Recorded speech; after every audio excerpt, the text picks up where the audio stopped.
Hello everyone, welcome to Manas academy. दोस्तों कैसे हैं आप लोग? उम्मीद करता हूं सब लोग अच्छे होंगे।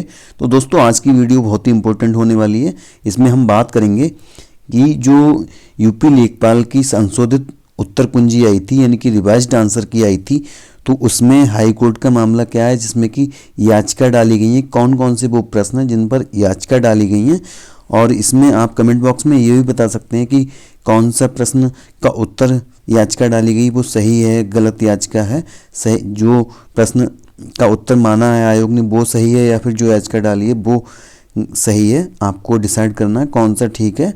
बाकी हम चर्चा करेंगे कि कौन कौन से प्रश्न हैं, जैसा कि आप देख भी पा रहे होंगे यहाँ पे। तो वही चर्चा करने वाले हैं हम आज। पूरी जितने भी प्रश्न हैं, लगभग 5 प्रश्न हैं, उन पर देख लीजिए कि कौन कौन से प्रश्न बदलने चाहिए और कौन से नहीं बदलने चाहिए, याचिका उचित है या नहीं, उस पर बात करेंगे, देख लेंगे। ठीक है, आपके हिसाब से कौन सा सही रहेगा वो भी आपको बताना है कमेंट बॉक्स के अंदर। तो आइए देख लेते हैं।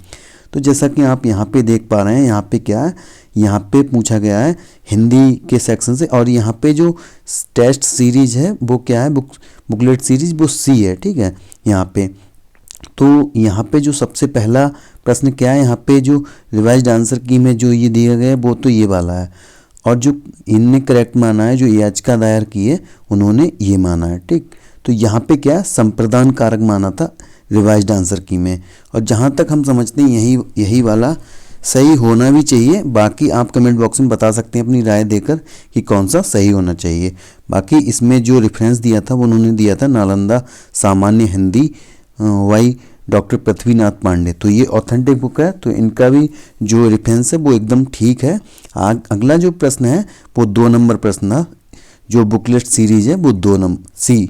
तो सी में दूसरा प्रश्न था, ये पर्यायवाची था शायद, इसमें प्रातःकालीन सूर्य सिंदूर ये माना था रिवाइज्ड में, और यहाँ पे क्या है सूर्य और गुलाबी, और प्रातःकालीन सूर्य सिंदूर। तो ये दोनों ही सही माना है इन्होंने, जो याचिका दायर की गई इसमें ए और बी दोनों ऑप्शन ठीक माने हैं इन्होंने अपने हिसाब से। तो इसमें यही याचिका पड़ी है, तो इसमें जैसा कि इसमें बी माना है रिवाइज ने, तो इन्होंने बी भी माना है और ए दोनों ही माने हैं। तो आपको बताना है कमेंट में कि ये बात सही कहाँ तक है, वो आपको डिसाइड करना है और कमेंट बॉक्स में बताना है। और ये यहाँ पे क्या है, जो 3 नंबर प्रश्न है इसमें ये क्या है, क्वेश्चन नंबर क्या है 55, और तीसरा वैसे तीसरा है जो याचिका दायर की वो तीसरे नंबर पे ये है 55 नंबर क्वेश्चन, जिसमें कि NH माना था। तो NH यहाँ पे क्या है सी माना है इन्होंने। बाकी none of these revised answer key में दिया गया था, तो यहाँ पे NH2 बताया है इन्होंने, किसमें NH2 बताया है इन्होंने, जो याचिका दायर की है उसमें करेक्ट बताया है ये, और official website of national highway इसका रेफरेंस दिया है।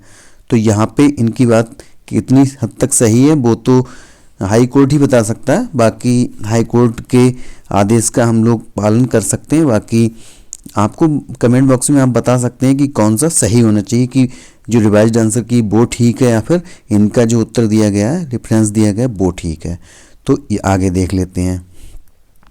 अगला प्रश्न जो है 4था नंबर, और पेपर में आप देखोगे तो 57 नंबर पे है, इसका बी माना है। जो ये जहाँ तक है ये GS का प्रश्न है, और ये क्या है, जो उत्तर प्रदेश के सीमावर्ती क्या है, उत्तर प्रदेश के सीमावर्ती जो प्रदेश हैं, तो यहाँ पे क्या है, यहाँ पे इन्होंने आयोग ने क्या माना था 8 जो रिवाइज्ड आंसर की, लेकिन याचिकाकर्ता ने 9 माना है, और ऑफिशियल वेबसाइट दी है। Same question was asked in exam for आबकारी सिपाही टेटेड 29/9/2016। तो 29 सितंबर को 2016 में आबकारी विभाग में ये आबकारी सिपाही जो भर्ती थी उसमें यही प्रश्न माना था, और इसमें 9 माना था। यही सेम प्रश्न था, उसमें 9 माना गया था। तो यहाँ पे अब क्या हो सकता है वो तो हमें इंतजार ही करना पड़ेगा, माननीय हाई कोर्ट का जो भी है वो मानना पड़ेगा। तो यहाँ पे चौथा प्रश्न ये हो गया। 57 नंबर पे अगर आप वो जो बुकलेट सीरीज है वो सी देखेंगे तो वहाँ पे ये मिलेगा। 5वां नंबर प्रश्न क्या है इनका, 80 नंबर है वैसे इसका, तो उज्ज्वला योजना इन्होंने माना है, और इसमें क्या माना गया है नन ऑफ दीज। तो यहाँ पे क्या था, इसकी जो स्पेलिंग थी वो उसमें मिस्टेक था। तो यहाँ पे क्या official website of ministry of women and child development, तो यहाँ पे इन्होंने इस वेबसाइट का जिक्र किया रेफरेंस के अंदर। ठीक, ये हो गया। और छठा जो प्रश्न है छठा प्रश्न क्या है, मिनिस्ट्री ऑफ रूरल डेवलपमेंट। तो यहाँ पे इन्होंने इनकरेक्ट क्वेश्चन को माना है कि इनकरेक्ट है ये क्वेश्चन, और इसका जो रेफरेंस दिया है वो दिया ऑफिशियल वेबसाइट ajivika.gov यानी कि government.in एंड NULM.government.in, ये इनने रेफरेंस दिया है। और जो लास्ट प्रश्न है सातवां, तो 7 हैं टोटल प्रश्न यहाँ पे। तो इसमें क्या है, ये विद्युत वाला है, सोलर पंप वाला शायद, तो इसमें क्या माना 45 आयोग ने, लेकिन यहाँ पे इनकरेक्ट की बता रहे हैं ये कि इनकरेक्ट की है। और इसका जो रेफरेंस दे रहे हैं वो क्या है, ऑफिशियल वेबसाइट ये है शासनादेश उत्तर प्रदेश .government.in, और ये नंबर दिया है, ये पूरा रेफरेंस दिया है इन्होंने।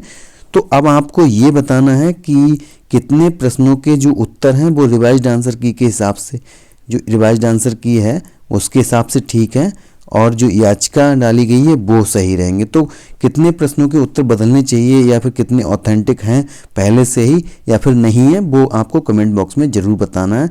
और जब तक ये मसला, ये जो मामला है ये नहीं सुलझेगा तब तक यहाँ पे रिजल्ट आपको वेट ही करना रहेगा।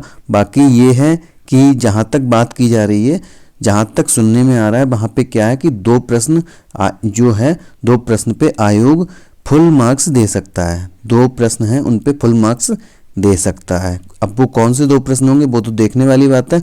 बाकी हमें जो लगता है उसमें ये है उज्ज्वला योजना वाला और ये 45% वाला, ये 2 प्रश्न हो सकते हैं यहाँ पे, जहाँ तक है हमारे हिसाब से।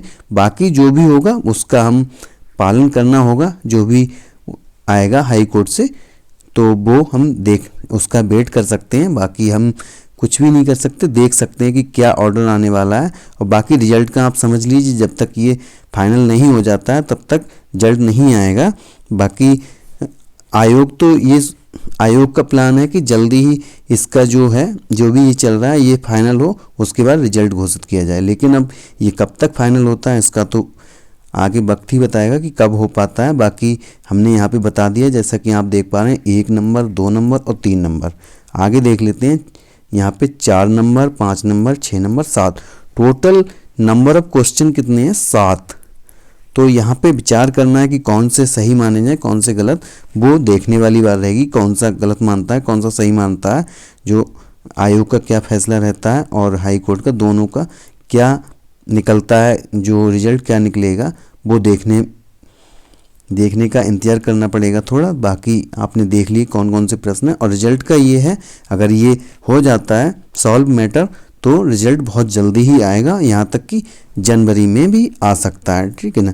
तो जनवरी तक भी आ सकता है। बाकी अभी वेट ही कर सकते हैं, बाकी देखते हैं क्या होता है, क्योंकि प्रश्नों की जो संख्या है वो 7 प्रश्न है, टोटल 7 प्रश्न है। तो अभी देखना रहेगा कि क्या होता है आगे। बाकी वीडियो की बात की जाए तो वीडियो का जो एग्ज़ाम है वो, वीडियो की अगर बात करें तो वीडियो का एग्ज़ाम मार्च से पहले तो किसी भी हालत में नहीं हो पाएगा ना। तो अभी जो रिजल्ट आने को है वो केवल और केवल अभी सबसे पहले जो रिजल्ट आने को है वो कौन सा आ सकता है, अभी वो आएगा JEE 2016 वाला। तो JEE 2016 का रिजल्ट आ सकता है, जब भी आएगा सबसे पहले वही आएगा। उसके बाद जितने भी अभी एग्ज़ाम अभी नहीं होने हैं, मार्च फरवरी तक क्या होगा, जो फैब है इसमें क्या होगा, इसमें केवल DB के लिए जो भी परिणाम रुके हुए हैं वो DB वाले एग्ज़ाम जो परिणाम है वो आएंगे फरवरी। उसके बाद ही कोई एग्ज़ाम कंडक्ट कराया जाएगा आयोग द्वारा। तो यही जानकारी थी। बाकी वीडियो वाले जो भी हैं वो लगे रहें, वीडियो मार्च के बाद ही हो पाना पॉसिबल हो पाएगा। तो और बाकी UPSC, UPSSC की जो भी जानकारी हम देते हैं वो ऑथेंटिक होती है जहाँ तक, और ऐसे ही जानकारी के लिए जुड़े रहिए हमारे साथ, क्योंकि हमारा चैनल हेल्पफुल रहेगा आपके लिए। तो चैनल को सब्सक्राइब जरूर करें और बेल आइकन जरूर दबाएं, जिससे कि हमारी वीडियो का नोटिफिकेशन आपके पास तुरंत ही पहुंच जाए। तो धन्यवाद दोस्तों, आज की वीडियो यहीं समाप्त करते हैं। जय हिंद।